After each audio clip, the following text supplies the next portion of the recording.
Hi all, welcome to FYD 502, Module 4. Can you believe we're already starting our fourth week? It's kind of exciting.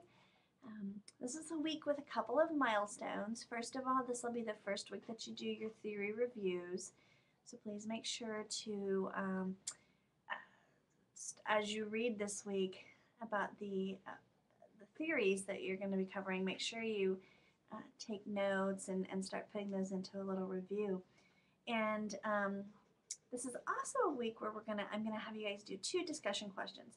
One is to watch a television show or a movie of your choice, and then apply the concepts from the family life cycle theory on that family.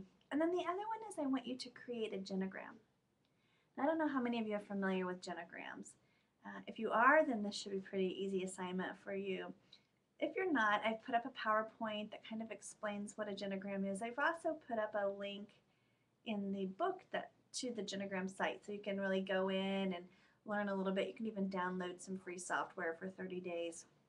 But basically, a genogram is a diagram of a family. It's a way to help someone organize family relationships and patterns in a way that they can then have some self-understanding of maybe why they're doing what they're doing.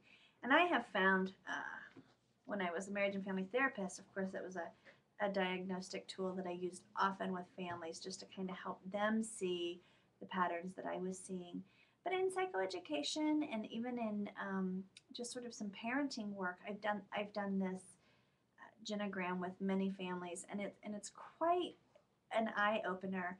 Now, for some families, it's quite complex, and it's just a lot to put onto one sheet of paper. When itself that's its own lesson to be had, if you will. But basically, what it is you just you start with a blank piece of paper, and you kind of start drawing out who's who. So you have a mom and a dad, and they have their kids, and so you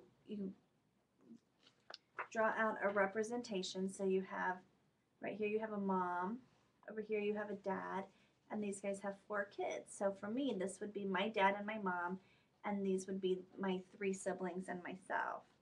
And then I marry my husband, so you can see there that I'm married to somebody from a different family, and we have our 2 kids.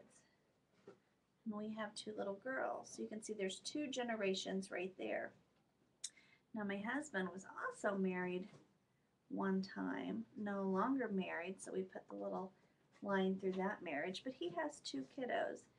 So now my kids have some half siblings. So that's sort of the outline of it, but then you can go in and really talk about the different kinds of patterns that you see. For example, my family, there's lots of teen pregnancy, so that could be one of the patterns that I put in. My husband's family, there's a lot of cutoffs. A lot of folks don't talk to anybody anymore. They get mad and then they don't talk to each other. So that's sort of another pattern that you can see. So I just want you to explore this concept of a genogram. We'll talk about it in class next week about how the process was, what you learned about yourself, and we'll also talk about family systems next week. So we'll see each other in Illuminate. So until then, have a great week, and let me know if you have any questions, and I'll be happy to answer them.